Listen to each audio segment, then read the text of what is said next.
को मैं। नहीं रीत, तुम नहीं आओगी।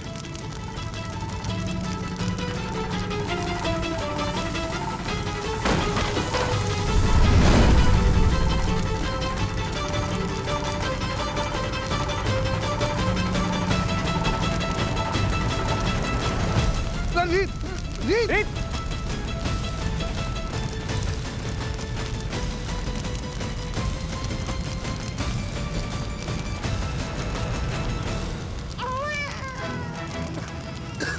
विद्या,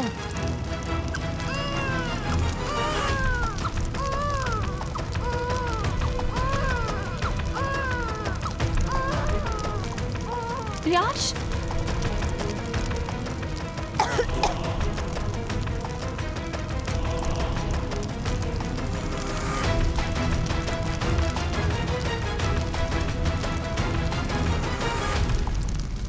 बाबू, विंध्या को क्या हुआ है? इसका बहुत खून बहा है, बेहोश हो गई है। इससे पहले रूम हम पे गिरे, हमें यहाँ से निकलना होगा। हाँ, आप इसे उठा के लेके चलिए।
ऐसा लगता है जैसे माता रानी ने रीत को सुरक्षा कवच देकर भेजा है। इतनी बार मैंने रीत को चोट पहुंचाने की कोशिश की पर वो हर बार बच जाती है। अब तो ऐसा लगता है जैसे रीत का सुरक्षा कवच उसके बच्चे के ऊपर भी काम कर रहा है। उस कमजोर से बच्चे को मैंने इतनी बार मारने की कोशिश की लेकिन वो भी बच जाता है।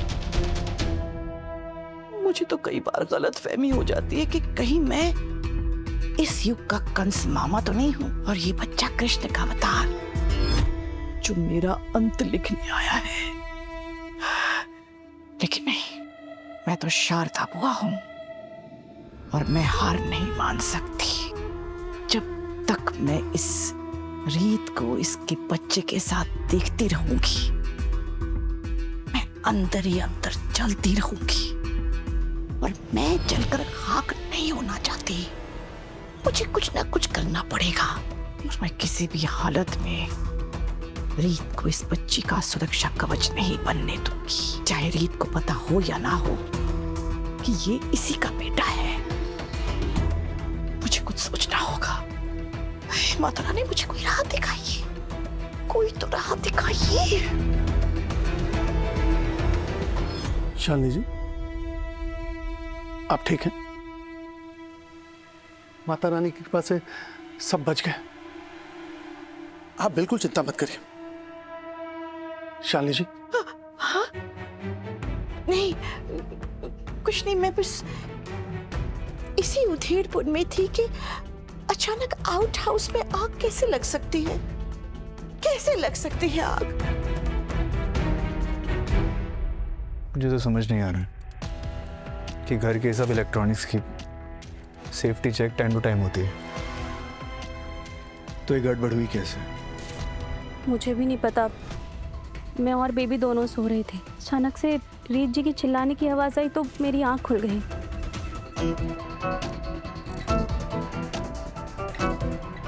राघव, मुझे लगता है बेटा इस बार जो इतनी भयानक गर्मी पड़ी है ना, उसकी वजह से एसी पे लोड पड़ा है और जिसकी वजह से वायर्स पिघल गई होंगी और शॉर्ट सर्किट हो गया।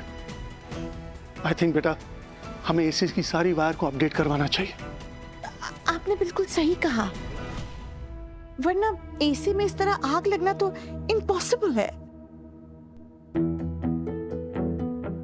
रीत, तुम ठीक हो? डॉक्टर, रियांश कैसा है? कल सुबह तक रियांश बिल्कुल ठीक हो जाएगा। रीत जी, आपका बहुत बहुत धन्यवाद। आज आप और राघव जी की वजह से ना मैं और रियांश जिंदा हैं।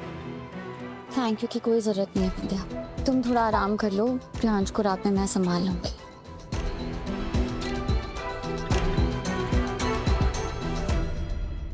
बेबी, आपकी इतनी सी उम्र में आपके साथ इतने सारे हादसे हो गए जितने एक बच्चे की पूरी जिंदगी में नहीं होने चाहिए। लेकिन आप ना इनमें से कुछ भी याद मत रखना, सिर्फ अच्छी बातें याद रखना। जो लोग आपको प्यार करते हैं उनके बारे में याद रखना, है ना? और आज जो ये आग वाला इंसिडेंट हुआ ना, इसे भी भूल जाना, क्योंकि आप बिल्कुल सेफ हो, आपको कुछ नहीं हुआ है। आपके मम्मी पापा आ गए थे ना आपको बचाने। रीत, तुम अभी राघव, मैं जानती हूँ मैंने अभी क्या कहा है, और वो सिर्फ इसे तसल्ली देने के लिए। किसी ने हमारी बात नहीं सुनी और मैं कभी किसी के सामने ऐसा कहूंगी भी नहीं। ये बात तो सिर्फ मेरे और रियांश के बीच की है, सिर्फ इसे चुप कराने के लिए। मैं ये नहीं कह रहा हूँ रीत, मैं ये कह रहा हूँ रियांश वो हादसा ऑलरेडी भुला चुका है।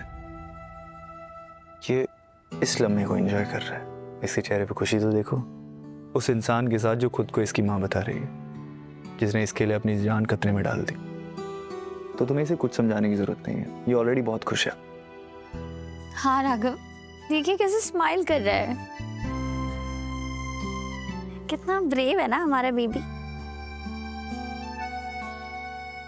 मतलब रियांश, अब तुमने खुद को इसकी माँ बताया है तो इसके अंदर लक्षण तो आएंगे ना। मैं बहुत बुरी हूं ना राघव, जो खुद को उसकी माँ कह रही हूँ।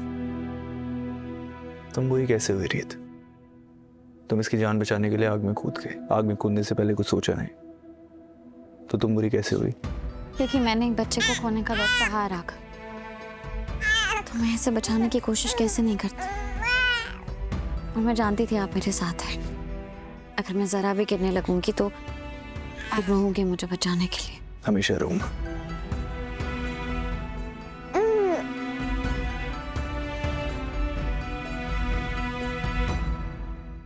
ऐसे कैसे आग लग गई? इस घर में इतने सारे कमरे हैं, इतने सारे एसी हैं, लेकिन आउटबॉक्स में ही आग लगी? नहीं नहीं नहीं नहीं, ये कोई हादसा तो नहीं हो सकता। पक्का किसी ना किसी की तो चाल है।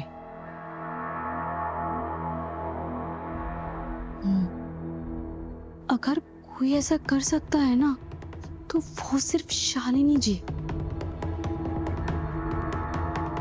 वही चुड़ैल कर सकती है। तुमने मुझे याद किया? मैं हासिल। आप मुझे मारना चाहती है ना? निकल जाइए यहाँ से। आपकी हिम्मत कैसे हुई मेरे कमरे में आने की? अगर आप ऐसे करेंगी ना, मैं चिल्लाकर सबको यहाँ बुला लूंगी। तुम पागल हो गई हो क्या? मैं तुम्हें मारने की कोशिश क्यों करूंगी? क्योंकि आप ऐसा कर सकती हैं। आपने अपने पोते को उसके माँ बाप से दूर रखा है, मतलब आप कुछ भी कर सकती हैं। तुम बिल्कुल रॉन्ग सोच रही हो। बच्चे को रीत और राघव से दूर करने की मेरी अपनी वजह है। मैं कातिल नहीं हूँ। मैंने तो कभी जानबूझकर एक चींटी को नुकसान नहीं पहुंचाया। मैं एक इंसान को क्या मारूंगी? देखो मुझे अच्छी तरह से देखो। देखो, मैं एक इज्जतदार खानदान की औरत हूँ। पूरी लाइफ मैंने लंदन में बिताई है। मैंने समाज सेवा की है। तुम्हें लगता है मैं एक जिंदा इंसान को जलाकर मार दूंगी? हाँ, देखिए, मुझे ये जानने का कोई शौक नहीं है कि आपने क्या किया है क्या नहीं। मुझे बस इतना पता है कि मुझे आपसे दूर रहना है, तो इसलिए मुझसे दूर रहिए। करेक्ट।